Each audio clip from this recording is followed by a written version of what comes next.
across the bay. No matter what I do or see, after returning here again, I come through those red doors, and then sweet voices, I hear sweet voices calling to me.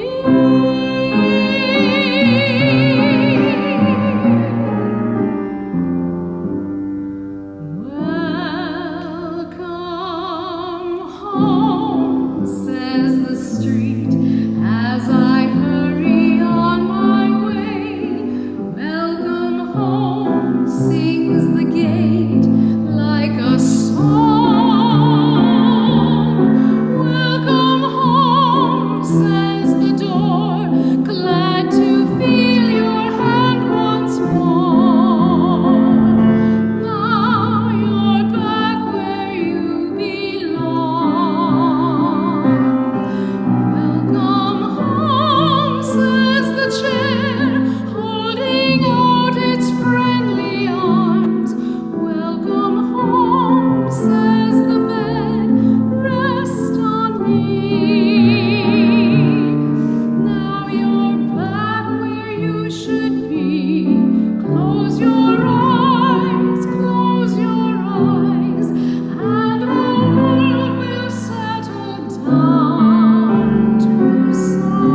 Good morning. So nice to hear that. My name is Sarah Lindsay, and I am the minister here at the Unitarian Society of Ridgewood. We have been gathering in community in person and online for 125 years.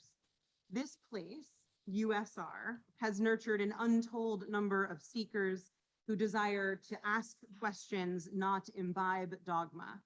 And this place has created a far-reaching circle of embrace that welcomes folks from all walks of life and encourages them to offer the world and each other the kind of love that changes lives.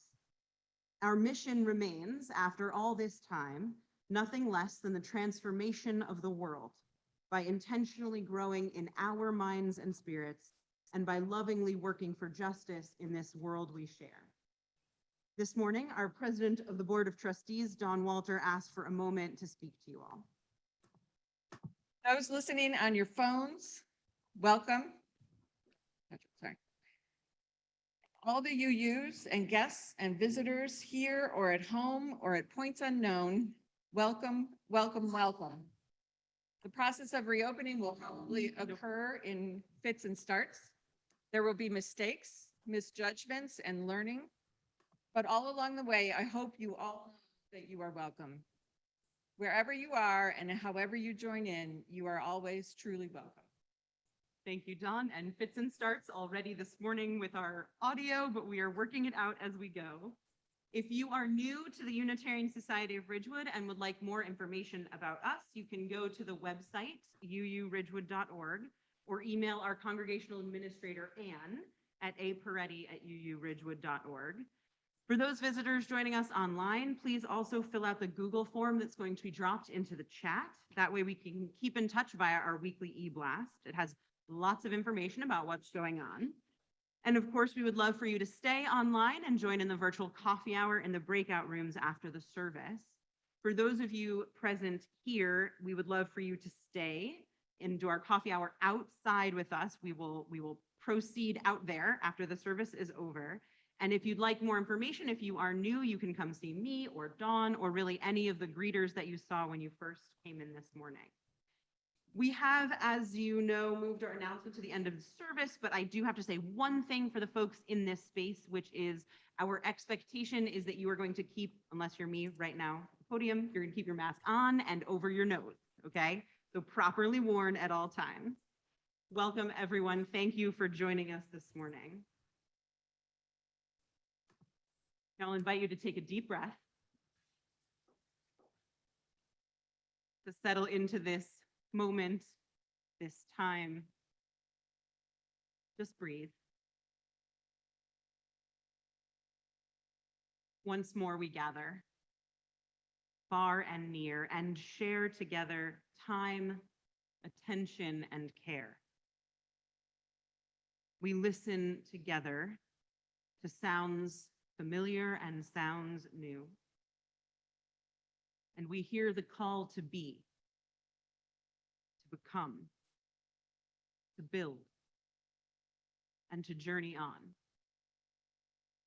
Side by side, frame by frame, the strength of our community is present, and we are reminded that we are never alone. Breathe and listen.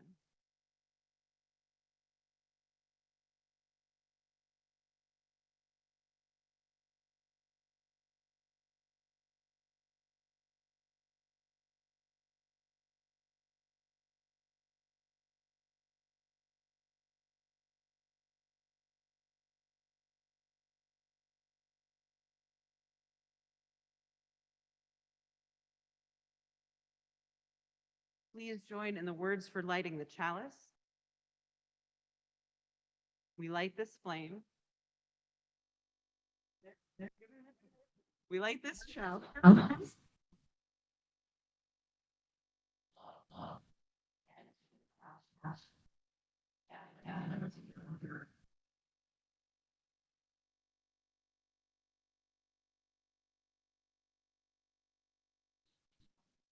It's okay.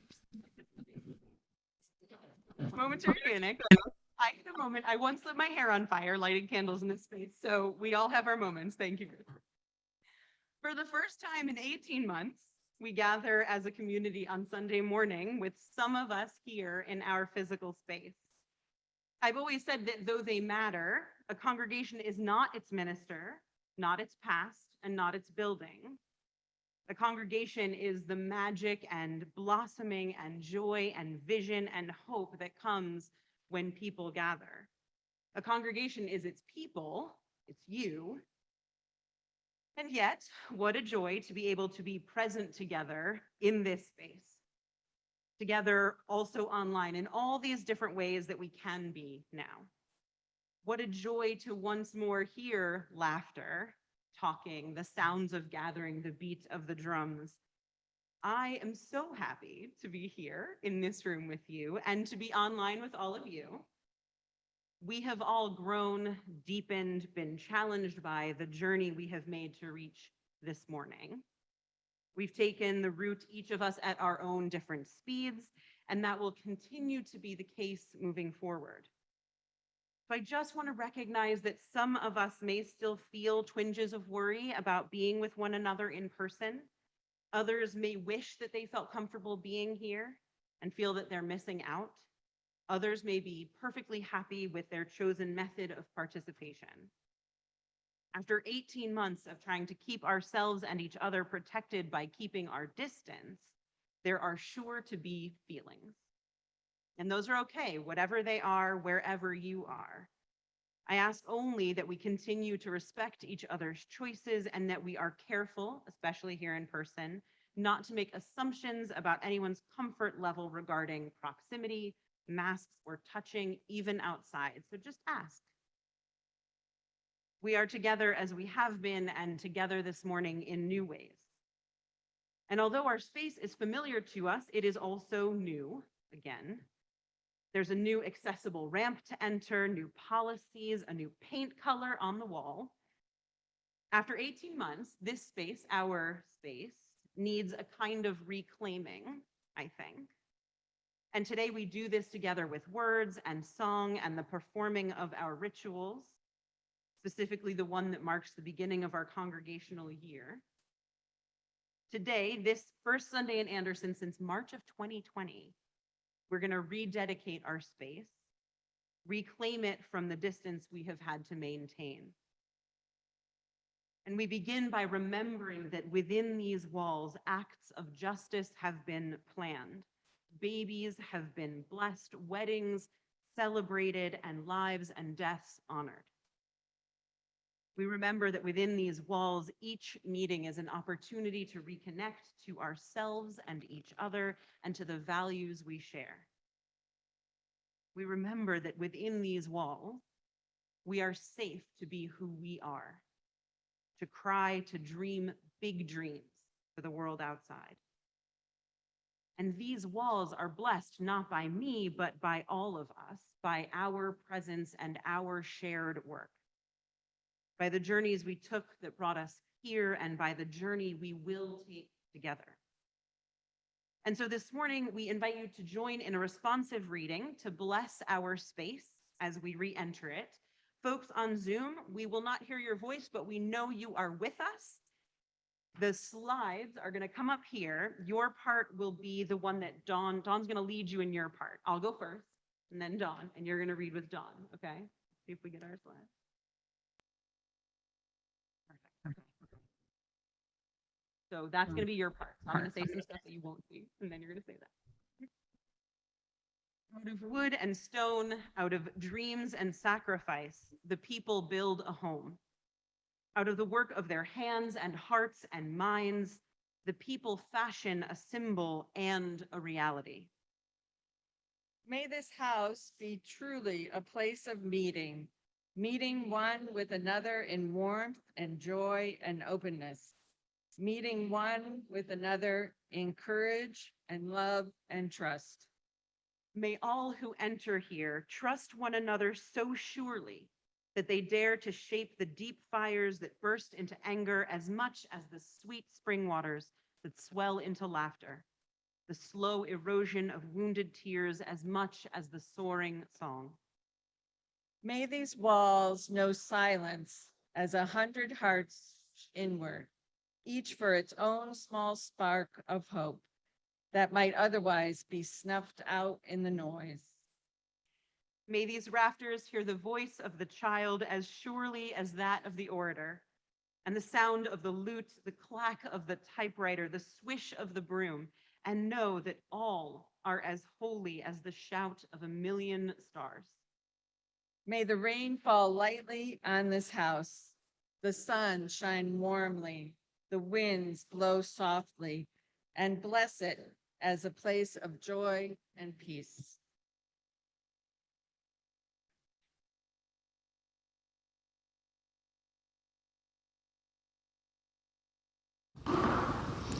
Please join us in singing our hymn, number 1, May Nothing Evil Cross This Door. Although we're not allowed to sing yet in person in Anderson, please feel free to sway to the music and to sing in your heart.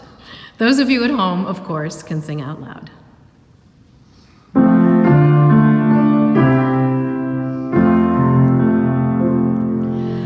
May nothing evil cross this door, and may ill fortune never pry about these windows. May the roar and rain go by.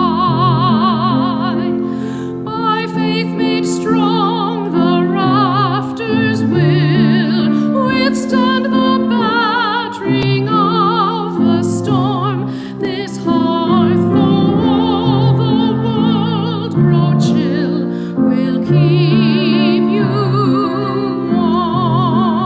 warm. Peace shall walk softly through these rooms, touching our lips with holy wine, till every casual corner blooms into a shrine. With laughter drown the raucous shout, and though these sheltering walls are thin, may they be strong to keep hate out and hold love in.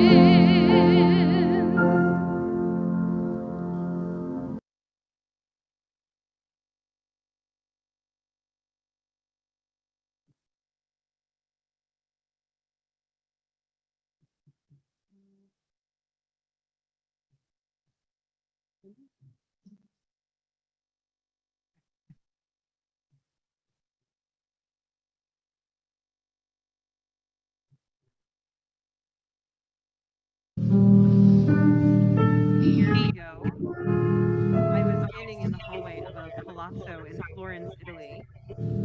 I had arrived just days earlier my study abroad semester, making art and roaming the streets I had visited twice before, but that I wanted to learn more intimately. Someone said something about a plane down the hallway and New York City, something they'd seen or heard on the computer, and I called my father at work on the enormous phone that I had gotten the day before. Yeah, he told me, a plane hit one of the Twin Towers, and then in the way of a parent wanting to protect a child currently living half a world away, but it must have been a mistake, an accident, and we hung up. And then I and a friend whose name I can't remember, but whose face I can picture perfectly, walked across the street to a tiny cheese shop, which was the only place that we knew that had a television. On the grainy screen with the sound of the Italian newscasters barely perceptible, we watched in live time as the second tower was hit and came down. Watched the destruction, my heart breaking for my hometown, my body locked in fear for what it meant, my own life altered by those visuals and that moment. Each of us has a story of that day. Each of us knows someone whose own life was taken, someone who lost someone whose life changed forever because their heroic actions that day left them exposed to chemicals that brought disease into their bodies. And all of us New Yorkers and Americans across the country and abroad experienced grief and trauma. 20 years later, 2 decades of wars, of countless religiously based acts of hatred against Muslims, of endless prejudice born of pain and fear, 2 decades of hundreds of thousands dead, Americans and others from other countries with just as much right to life and love and safety and joy. 20 years later, and our whole world has been touched by the events of those days and the journey that it set us on. All over the news and the internet the last week have been various folks assessing these 20 years. Are we better positioned as a nation than we were? Did we take the best of our unity and make the right choices? What is the state of terrorism and division, and how do we trace all or none of it to that moment? They are worthwhile investigations into who we are and where we have been. But yesterday and today, more than any analysis, I sit with the pain of that moment and its aftermath. The grief, the decisive, irrevocable, unsought, awful change that it brought to so many.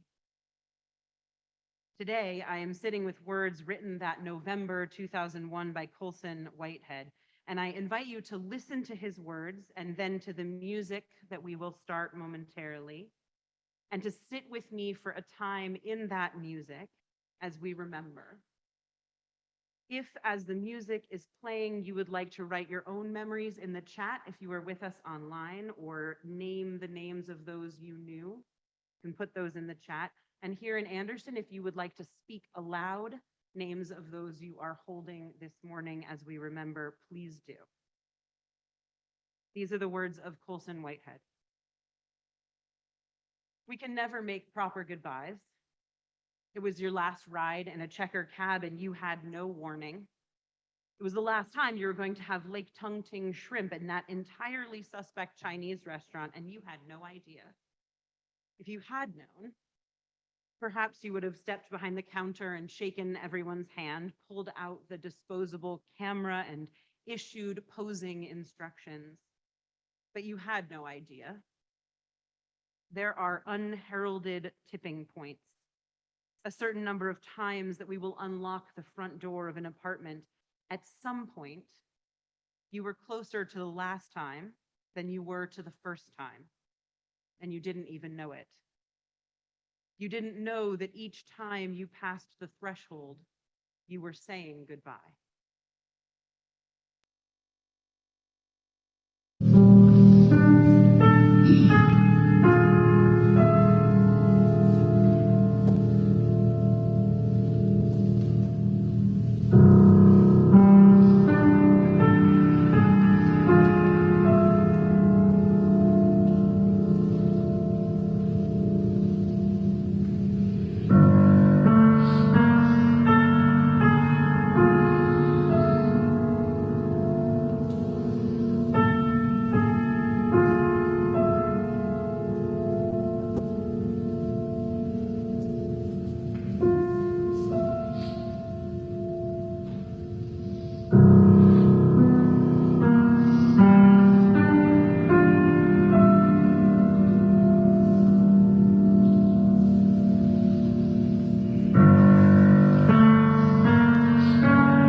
join me in a spirit of meditation and prayer.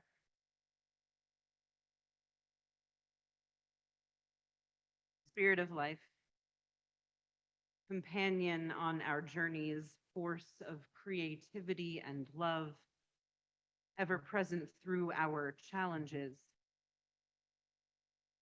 We gather with memories and grief thick around us.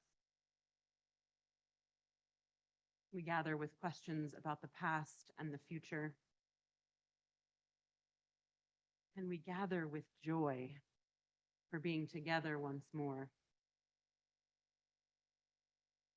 We breathe as one, as the light of the chalice and our candles flickers, reminds us of hope in the darkness,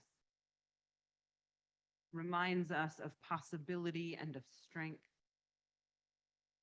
reminds us of the wellspring within and the power of our beloved community. We offer love and care for those who have lost their lives these last 20 years. We offer love and care to those whose lives have been altered. We offer love and care to ourselves, being gentle with ourselves in this moment when we hold pain and joy as one. We offer love and care to each other, however we come to this gathering. And we recommit ourselves to the creation of deep community that sustains us and holds us accountable. The hope is there in the light of the chalice and here in the light of your eyes. It is everywhere in the courage you show, in the strength of the love that binds us. May we see in each decisive moment that our journey goes on and that we walk the path together. So may it be.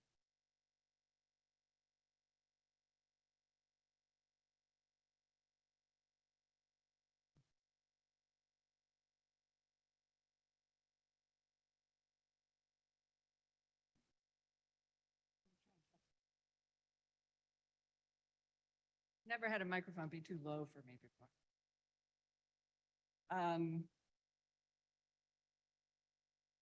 Every year, when we first regather in force after the summer winds have slowed, we participate in our water ceremony.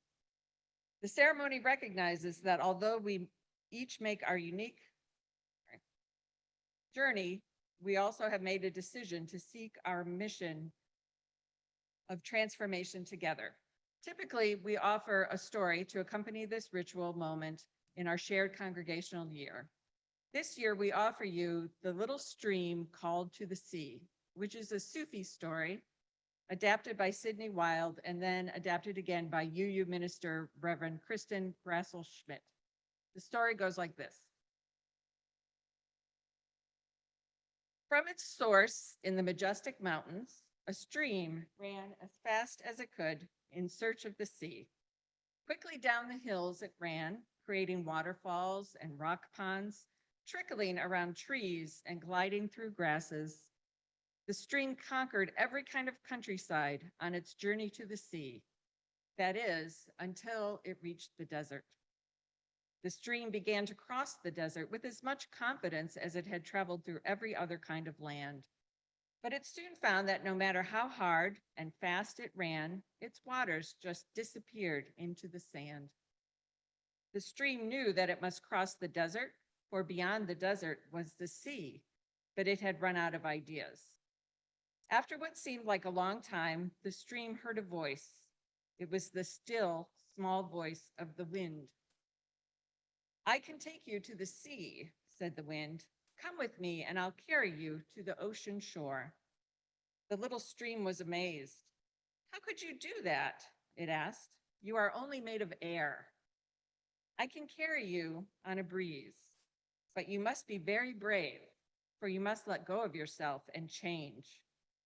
I've changed many times, thought the stream, and it said as much. Yes, I know you've changed before, the wind replied, but this will be different.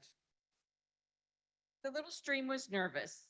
It didn't know what the wind had meant about letting go of itself, and it didn't like the idea of surrendering itself to something it couldn't control. But deep within, it yearned for the sea. So the stream took a risk and it let go. And as tenderly as a parent scoops up a sleeping baby, the wind picked up that stream. At first, it felt frightened, for it felt almost lost. It was no longer really a stream anymore. It had been turned inside out into a cloud, twirling and floating and swirling in the sky. The view was like nothing the little stream had ever seen before. The whole world lay below it, studded with sparkling jewels. Then the stream turned cloud, realized that all those jewels were actually parts of itself, molecules of water, droplets sparkling in the light. And the stream turned cloud, saw that it was more beautiful than it ever could have imagined. Next, the stream turned cloud, realized that it was not alone, for the wind had whispered to other streams and to ponds and even to the morning dew, all of whom had also turned into clouds, and all of their parts were sparkling in the sun. Together, they were even more beautiful, for the sunlight had changed them into a rainbow. After what seemed like a long while, the stream turned rainbow felt itself falling, falling and falling and falling.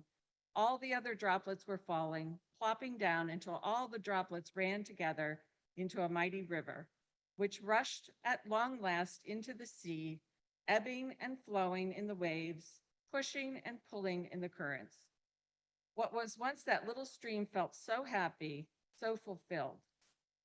I hear that every now and then the wind breezes by, whispering once again to the currents in the sea, "Come with me, come with me."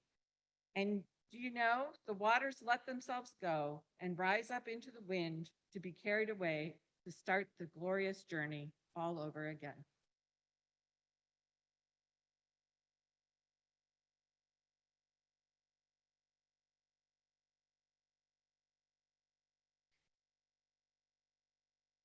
Each year when the water celebration ceremony communion rolls around, I think about how we might engage together in this ritual. Many of us remember back to when a water celebration was filled with stories of where folks had traveled over the summer, shared as they poured their individual water into a communal vessel. Or perhaps you more recently remember years when we shared one-word responses to questions like, what do you bring to the community this year? Or what are you most grateful for as we begin our year? Or maybe you remember the time not so long ago when we gave out intention cards with one word to help shape your year. I am mindful that this year, again, for the second year in a row, we cannot engage in the water celebration as we normally do. So I'm not going to invite you to come and pour water, but I am also mindful that all those resonances of regathering and recommitting are as powerful this year as they ever have been.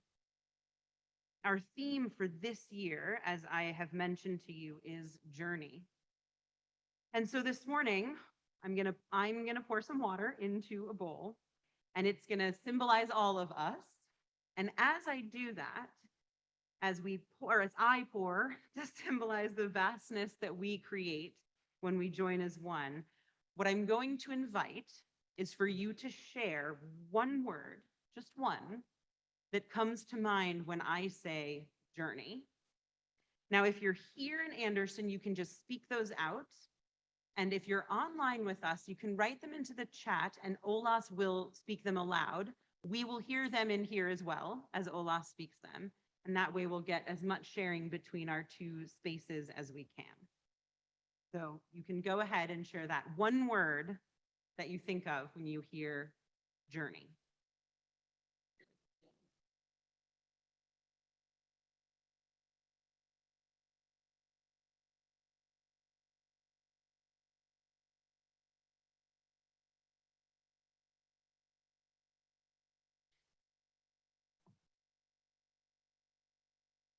delightful, forest, exploration, endure, courage, fullness,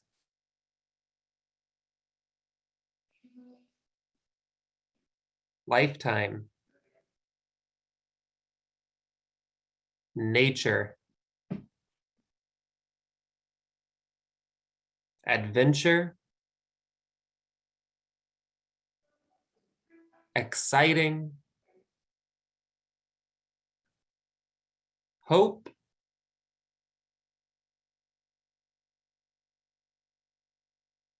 long, growth, travel, life, and forgiveness.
A few months ago, I thought, or more properly, I hoped, that today would be completely full and joyful. All of us return to this space, enlivening it once more with our presence.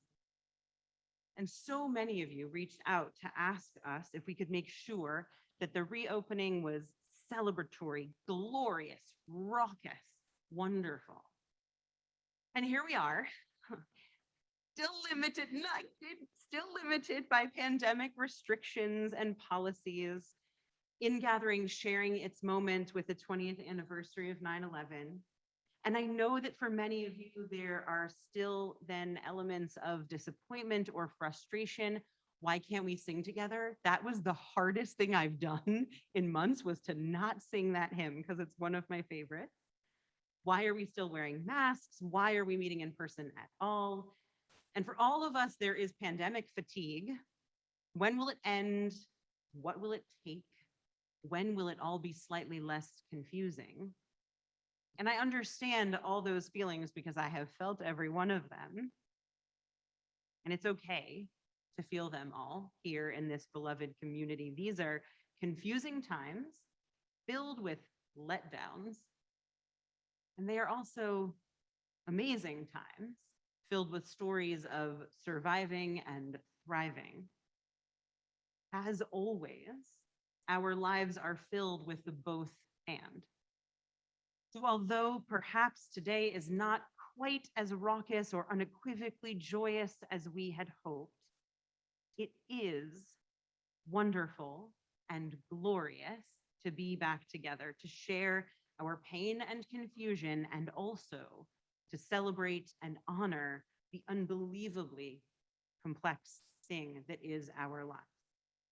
Because life is complicated, just like today is complicated, and still, overall, it's beautiful. It is a relief to be able to rededicate our space in song and word. It is so rejuvenating to be present to our memories and pain together. It's wondrous to be joined by so many in different ways from so many different places. And it's beautiful to see your eyes, to see how you've changed, how you've survived, It's heart-filling to be together in community. And it will continue to be soul strengthening as the weeks go by and our children start to gather downstairs, as we grow more accustomed to these new ways and as we find newer ways to engage with each other. This gorgeous morning, not unlike that morning 20 years ago, and not unlike the morning we decided to shut our doors in the spring of 2020, we recognize the journey we all have been on, the journey we continue to travel. It isn't simple. It isn't all good or all bad. Blue skies can be ravaged by violence, and rainstorms can fall on the best of weddings. The twists and turns and the unexpected ask us to change and grow. They ask us to transform, to let go, take risks, even when we're afraid. Like the little stream turned cloud, these journeys, every single day of them, ask us to be bold and to trust and to try. To turn ourselves over sometimes, not without care or forethought, but with courage and integrity. Turn ourselves over to the winds that blow and whisper in our ears. Turn ourselves over to the promise and possibility of what might yet be, of the connections we might yet forge. Too often, we can't say a proper goodbye, but sometimes life gives us an opportunity to say a new hello. Maybe not as full-throated and bubbly as we thought it would be, but sweet and solid and vital nonetheless. It really does do my heart good to be here in this room looking at you and feeling the stalwart presence of our online community. Because this is what it's all about, truly, our commitment and presence and the joy that simply being together can bring. Our presence to each other is what makes the journey beautiful. Knowing that we are not alone lessens the fear and emboldens our next steps. Today, our commitment to one another is renewed, as it is every day, as we work toward our own growth, toward justice, and toward a world built with love.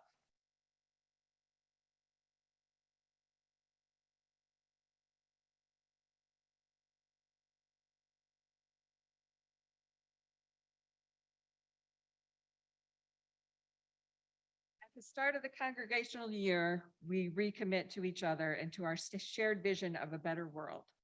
We will only reach that world through the generosity and work of each of us. All of our gifts are needed. Just a couple of short announcements. First, please carefully read any e-blast from us that has in the subject reopening plan. Or really read them all would be good. Just saying. We have made some changes based on the survey, and we want to make sure everyone understands the plan and how to participate in person if they wish, and that will be coming to you very soon. We continue to need volunteers. We need teachers to help with our in-person RE program as it moves back to in-person starting on September 26th. We need teachers for the pre-K grade 1 class and the grade 2-3 class. Volunteers teach twice a month and are supported with lesson plans and occasional team meetings via Zoom.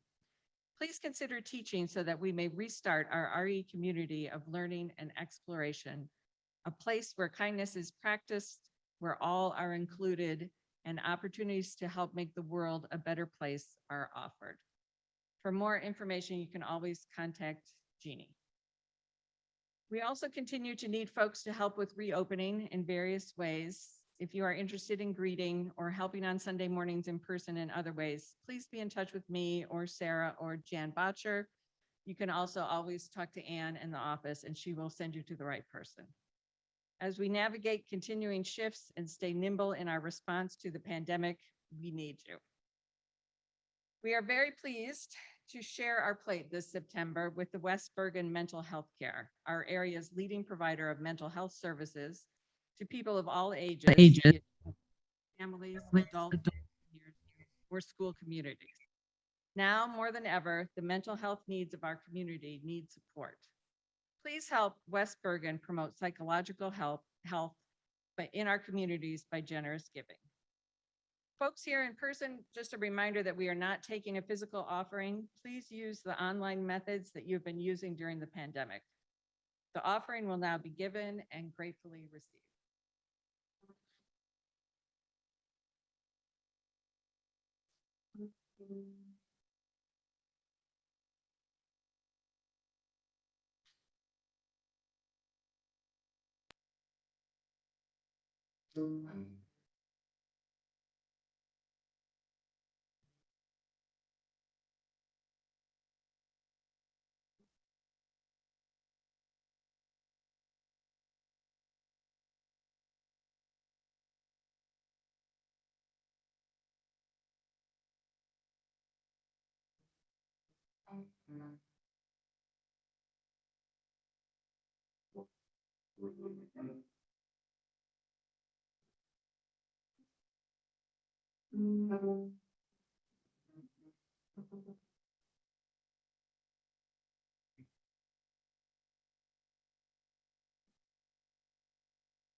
So we're learning things as we go here.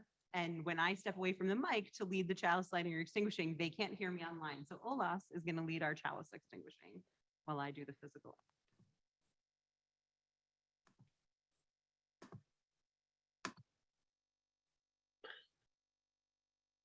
Please join us in the extinguishing of our chalice.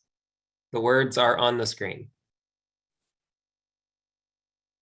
We extinguish the flame, but may the light of truth, the warmth of love, and the energy of action burn bright in our hearts until we are together again. Start of this year, we say as proper a hello as we can, and contained within that heartfelt hello are multitudes. You are welcome. This is your home. You are not alone. You are loved. So hello, my friends. Hello. Thank you for being with us this morning. Drum Circle is going to take us out.